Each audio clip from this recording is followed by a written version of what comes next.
Hi. So I drug Jim over here on the couch with me to do the Roladex Random Tag. Roladex Random Tag. He's excited. Mm-hmm. Okay, so the first question of this tag is, how did you come up with your floss tube name? I think the first question should be, who came up with this questionnaire? Roladex. That's a person's name? What's her stitching? Roladex Stitches. So her name's like Tammy Roladex? I think there could be a lawsuit there. What's the first question? How did you come up with your floss tube name? You gave it to me. As I recall, I'm pretty sure you came up with it. Well, Jimmy Floss Tube? Yeah. I don't remember how we came up with that. I remember coming up with Joey Bobbins, man. I thought that was the funniest thing I had ever come up with in my life. We had a little thing that went with it. Joey Bobbins. It was, I don't know where I came up with that, but I just thought that it was hilarious. Well, I mean, on YouTube at this point, I'm just Emily C., which is my name. Well, but what about eclectic possessions?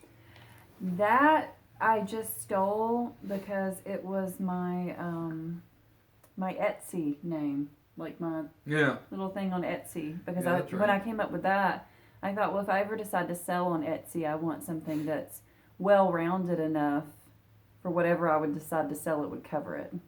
Yeah.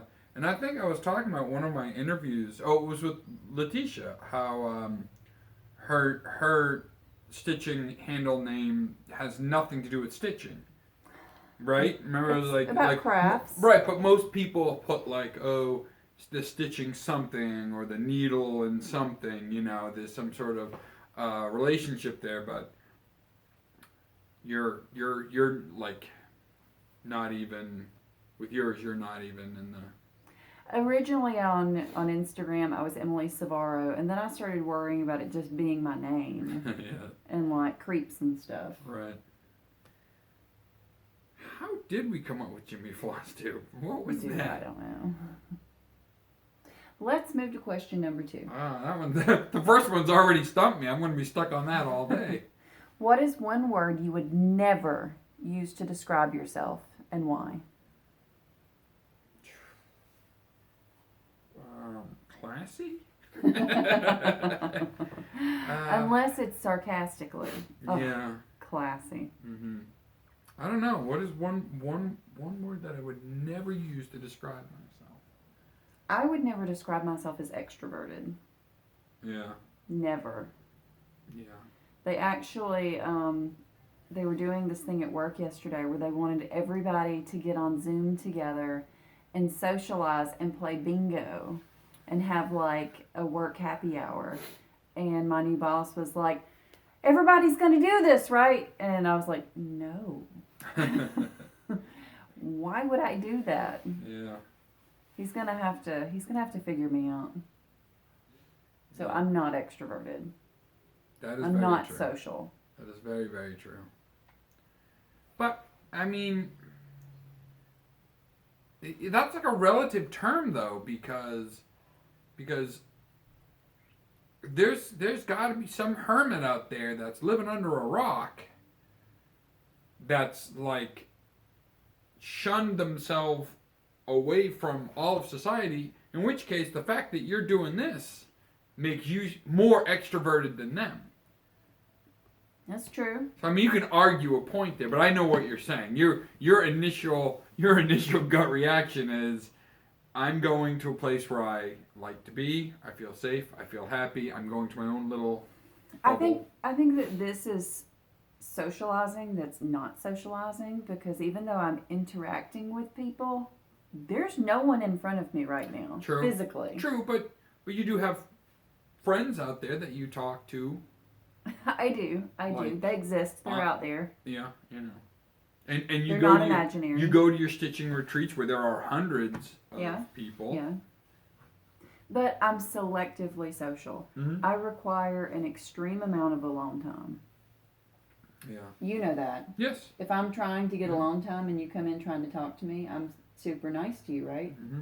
Yeah. No, I know exactly what you're talking about. That's true. No, but I'm not arguing that you're.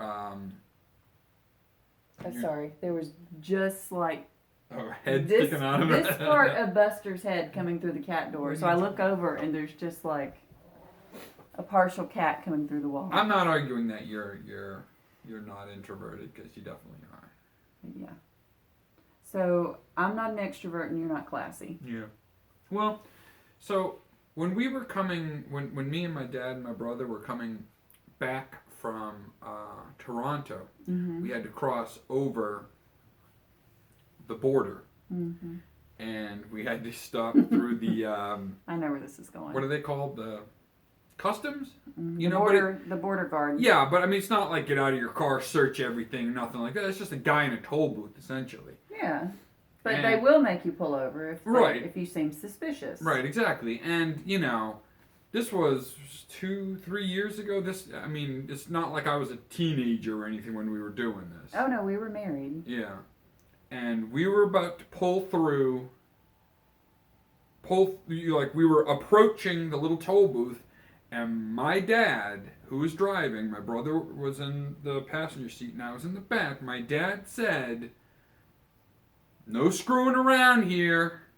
This is serious. This is, these guys don't mess around." You were all of a sudden 10 years old again? So he turned to me and he said, "I especially don't want to hear anything from you back there. I don't want to hear any jokes. Don't try to be funny. Don't be cute." Don't be cute." Exactly. I don't want to hear anything cute from you in the back. What's the one word for that? Because that's whatever my dad was trying to get me not to do. That would be the one word that I would use that I would never describe me. Cute? Is it cute? If that's being cute, then I would describe myself as never. Because as soon as we pulled up there, I started going, "Oh, I've got material. I've got stuff. I've got stuff going on in my head that I want to say." So whatever the word is for that is the one word that I would use to never describe myself. Gotcha. What type of music makes your teeth grind and why? That's a tough one. That is a real tough one. Now, I mean, the easy answers would be gospel. Yeah. Classical. Although there is some classical stuff I can listen to. Like Night on Bald Mountain? Sure. You would like it. Disney's Fantasia, the really creepy. Yeah, well, that's Night on Bald Mountain. What did John Williams write the Star Wars themes after? It was the planets? Holt's planets? So it's classical I could probably listen to. What I can't listen to is, like, obviously gospel, but country. I just cannot do country, especially old country. Oh, see, older country I like more. Like Hank Williams and stuff like that? I listen to, getting back to me and my answer. All about you. I listen to Michelle Bendy Stitchy, Drew Barrymore. Yes. She doesn't have a cat, so I don't know which one you're talking about. Drew Barrymore. I only know the cats. Michelle, he walked in again when I was watching your video yesterday and said, "Drew Barrymore." Yeah. Yeah, swear to God, looks just like her. So I was watching her. Even talks about the side of her mouth. I like Drew Barrymore. Yeah. So I was watching her, and like she was having a hard time narrowing it down, but I think I agree with her. My teeth grinds when music is aggressive. Like hardcore? Like metal? Like really, really angry and like your band used to be. Yeah, exactly. What song was that? I really liked that. Was it That's really good. He's like taking notes. Yeah. Oh, Joe and I can bang that one out later. Yeah, but I think that like aggressive music and stuff like that. I mean, it brings up emotion. Like kid, going crazy, going wild at a show. That's just. This brings us back. You saw Serge's video in Japan. Yeah. Those kids were going crazy, and it's because it was aggressive, loud music, and it just gets them moving. Now, to defend metal, I've seen a mosh pit open, kids just go in, slamming, breaking each other's necks and stuff. And I've seen a kid fall down, and everyone stop, and they help that kid up, and they start going again. It's not about hurting beating people. the crap out of people. It's not. Just for some people it is. Yes, for some fans it is. Yeah, for some fans it is too. I've also seen kids get into a pit, see where someone is, back up to them, and start doing their dance moves, and then intentionally hit that person so that they can turn around and yell at them for getting in the way of their dance moves. They just wanted to pick a fight. Yeah, it makes me anxious. It's just like we were talking about that comedy YouTube video that you like, and the comedy is so fast. It's like this person, that person, this person, that person. It's so back and forth and witty. Yeah. But it goes so fast. I'm like, it stresses me out, dude. Can I say what that is? Oh yeah. It's the pitch meetings that are on YouTube. They do like fake pitch meetings for movies, and it's hilarious. It's very well written. Jim loves them, and I get it. He thinks I don't get it, but I get why he loves it, and it's funny. Mm-hmm. But that doesn't change the fact that when I'm watching it, like the rhythm of it gets me all stressed out. There is a thing with there is something about aggressive music though. Aggressive music does not have to be fast. Most fast music is aggressive, but not all aggressive music has to be fast. The aggression, the getting that out goes with the feel of the music. So but I know what you're saying. You're saying you don't like the I don't like an aggressive rhythm. Yeah. Or an aggressive beat because it gets me all worked up. And that's why some people like it. I don't like that feeling. Yeah. I get it. Yet I like to watch horror movies. Yeah. I get it. But that's a tension building thing. Horror movies would be like a rising, suspenseful, you're building it to a crescendo, whereas hardcore blast beat punk music is just let's play this as fast as we can and as loud as we can. We ready for the next one? Sure. If you could join any TV sitcom, which would it be and why? Like what world would you enjoy being a part of, I guess? Well, Friends already has a Chandler, so I probably wouldn't fit in there. And Alf already has an Alf, so I wouldn't fit in there. You know that show we were talking about yesterday? Life in Pieces? Oh, yeah. I would love to be a part of that family. Yeah. They crack me up. And it's really not like a really talked about sitcom, I don't think. No. But I really like it. I would be a part of that. Okay. What's the difference between Life in Pieces and Modern Family? Like, could you interchangeably be in either of those? I think the thing I like about Modern Family is you have more kids, and kids being the kids that are like our age. Yeah. To interact with, who I feel like I would have fun with. Yeah. Yeah. I got you. So what's your choice? When I used to live in New Jersey, and me and my friends would all go out, we would go to this one bar in Bergen County called the Porterhouse, which was an Irish pub that was shipped like piece by piece from Ireland. Oh, that's cool. To New Jersey and remade and then added on with some modern touches. But it had... Is it still there? I hope so. I plan on going back and looking. Those in New Jersey, is the Porterhouse still there? It's in Bergen County. I want to say it's... Because I would like to go. It's not Rivervale. That's where I used to live. It's... oh, man, I can't remember the town right next to it. Emerson? Maybe it's Emerson. That's the town next to where we live now. Oh, no, then that's not it. No. Emerson, New Jersey. That's funny, though. Because we literally live next to a little tiny town. But going into that bar and drinking with my friends always felt like Cheers.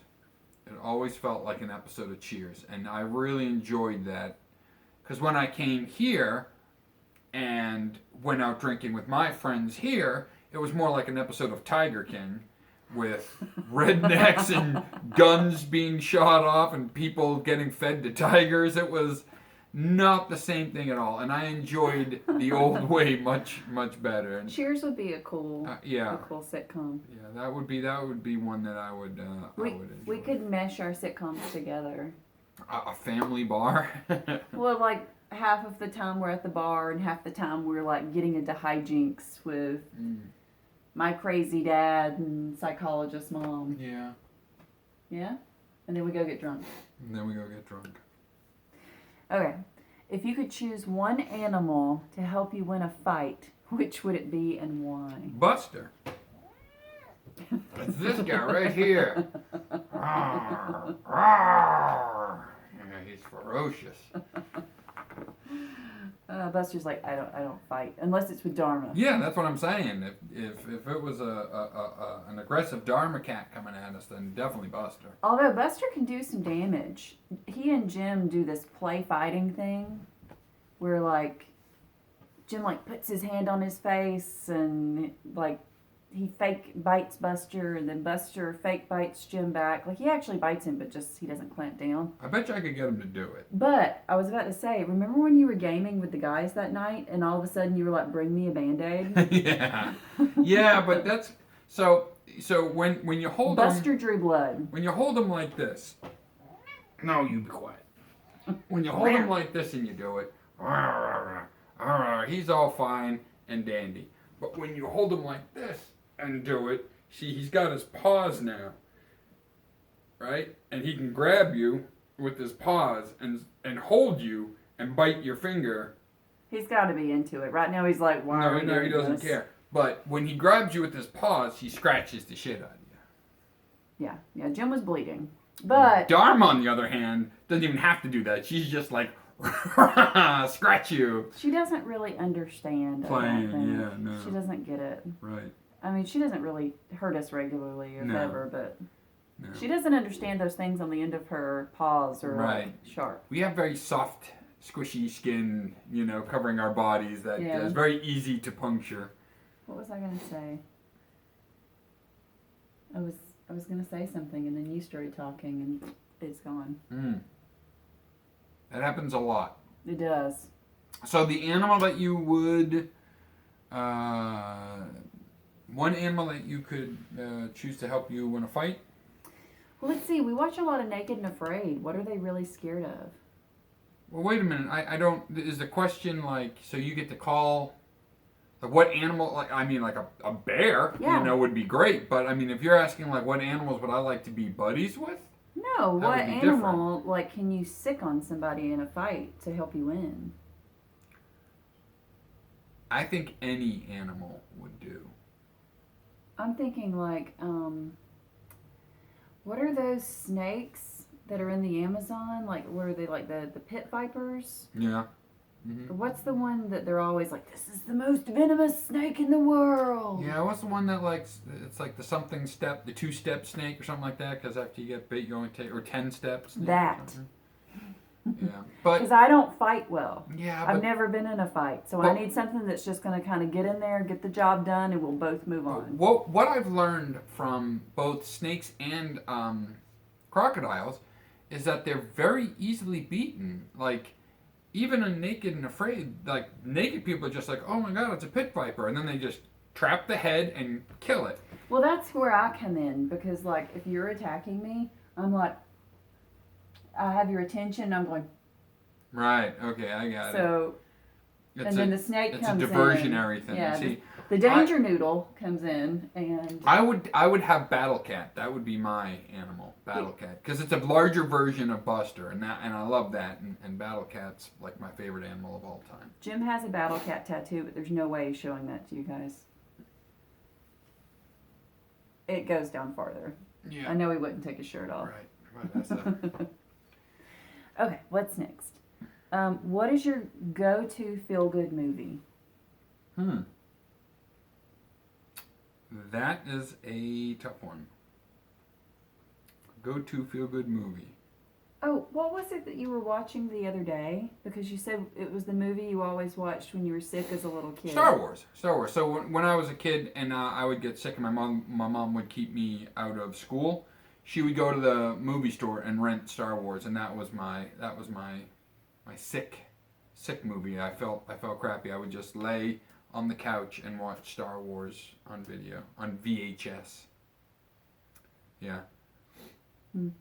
But like a feel-good movie for me, like stuff like The Never-Ending Story is good. That one used to scare me a lot. Time Bandits. I mean, I know the movie itself isn't like super upbeat and lift you up and everything, but it just takes you back to when you were a kid and excited to watch a movie. Willow was another one. Apparently. We watched that the other day. Yeah. Yeah. It kind of holds up. Yeah. All the Ray Harryhausen stuff you appreciate. You know it doesn't hold up though. What? Those Ewok movies. It does not hold up. We watched one of those and it's like, wow, we watched some garbage. There's no storyline. It's like, we kind of want to shoot a scene where this happens. We also kind of want to shoot a scene where this happens. There doesn't have to be a flow that leads you from one to the other. Just slam the scenes together. Let's randomly have this thing in a tree attack someone and then just go away. Yeah. All right. Yeah, I remember that scene as a kid, but watching that as an adult, I was like, that didn't even make sense. Yeah. There was no reason for that. And then they never, went back to it. Right. Yeah. But my feel-good movies, especially if we're talking childhood stuff, would be like Princess Bride. Yeah, Princess Bride was the other one I was trying to think of. That was it. Or Labyrinth. Yeah. Freaking love Labyrinth. Yeah. So much. And I'm not saying that that's a dark movie, but it's not like super upbeat and you're always happy and feeling good through the whole movie. But it's the place that movie takes you. Yeah. Which is why I would probably say Smokey and the Bandit. Because I've never had a bad experience watching Smokey and the Bandit. You wanna? Yeah. Yeah, I do. I want to go watch it. What would you sing at karaoke? What would I sing at karaoke? I wouldn't sing karaoke, but I'll come up with something. Let's see. I would sing Last Dance with Letitia. Can it be one of my songs? Because it's really one of the only songs that I know by heart. And even that's a little choppy. When I used to sing our songs on stage, I used to forget the words all the time. Don't tell the guys in the band that, but I would forget it a lot. And that was your job. Your job was to sing. And I wrote the damn things. And I'd still forget them. I would probably do some kind of easy to do Cat Stevens song or something like that. I see that's not necessarily easy because without a lot of musical accompaniment, you're basically almost singing a cappella. You just have a guitar. I'm fine with that. Okay. I mean, I can't sing anyway, so... Yeah, but if you pick something loud and fast and you screw up, less people, I think, will notice. Mm. Okay, here's one you will like. If you were a superhero, what power would you choose and why?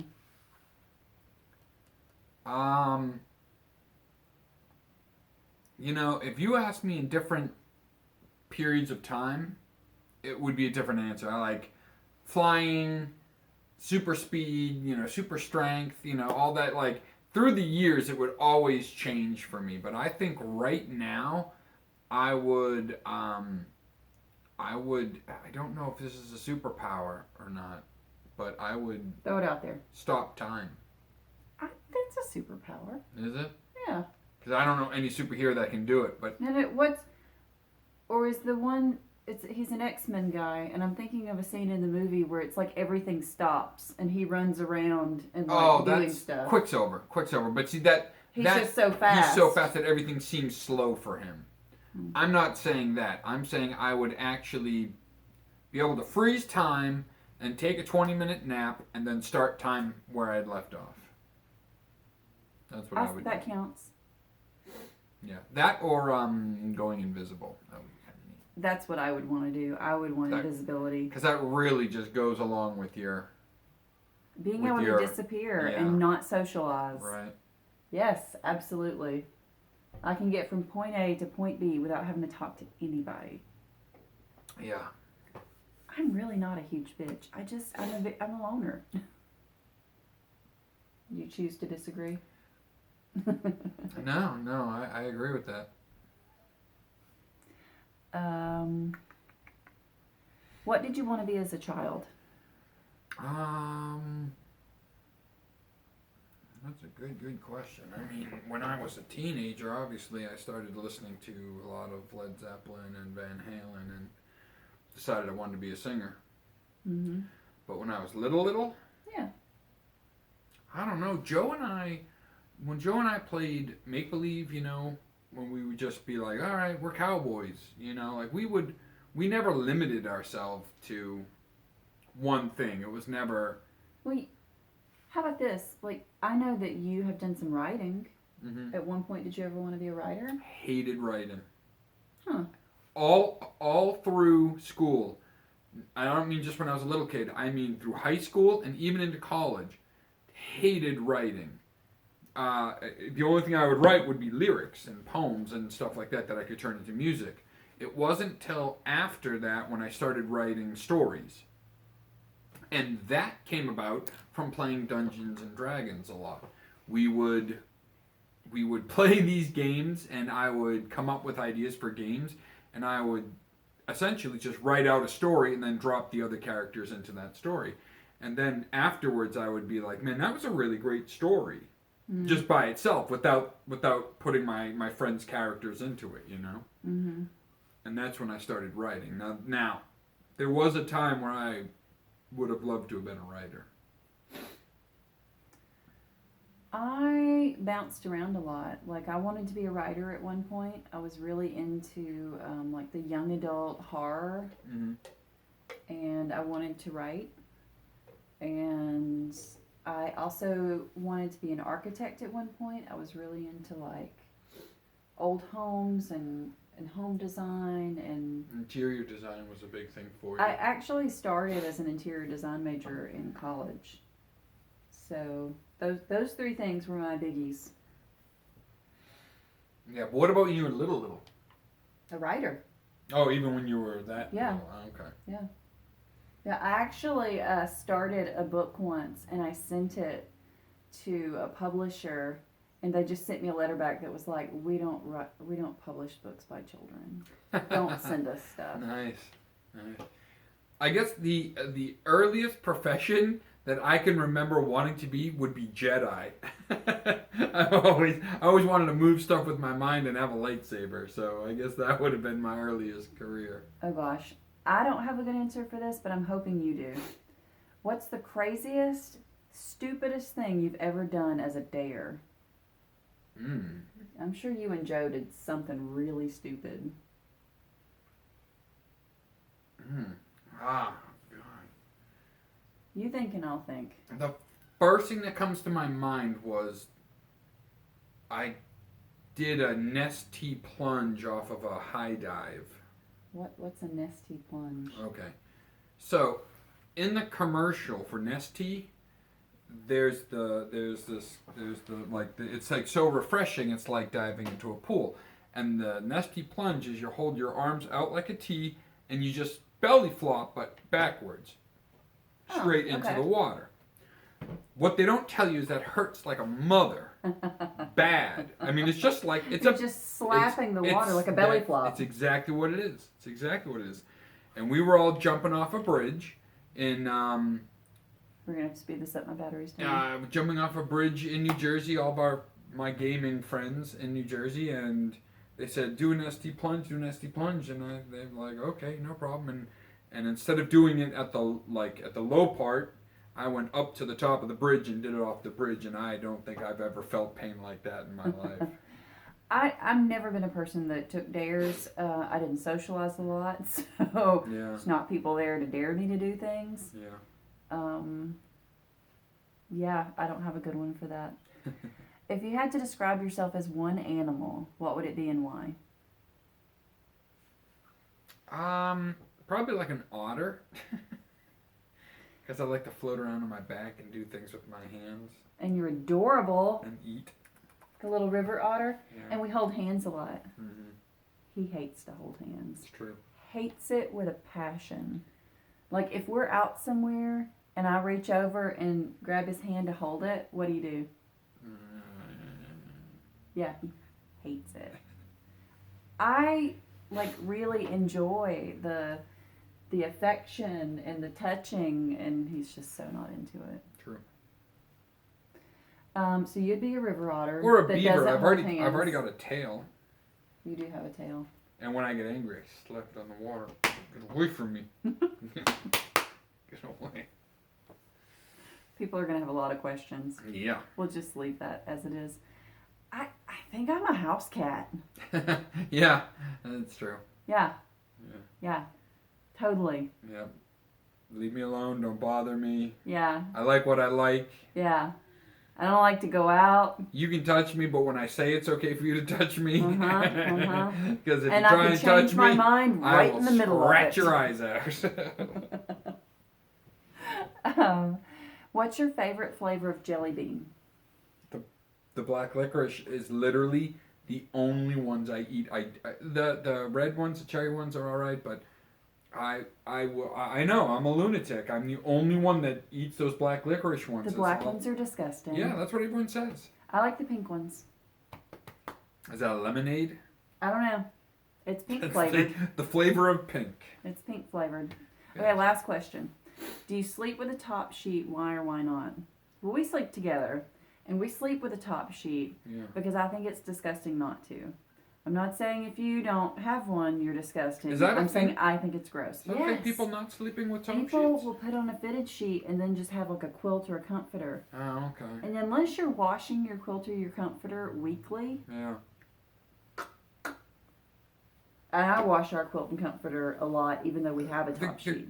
I think the question really is, like, out of the sheets, under the sheets is the thing, because we definitely do the sheet, we do the comforter and everything like that, but sometimes you kick a leg out, 2 legs out, whole body on top, or the opposite, you just completely burritoed. Whatever you do, wash it regularly, and I'm okay. All right, we good? I think so. High five. Roladex tag in the books.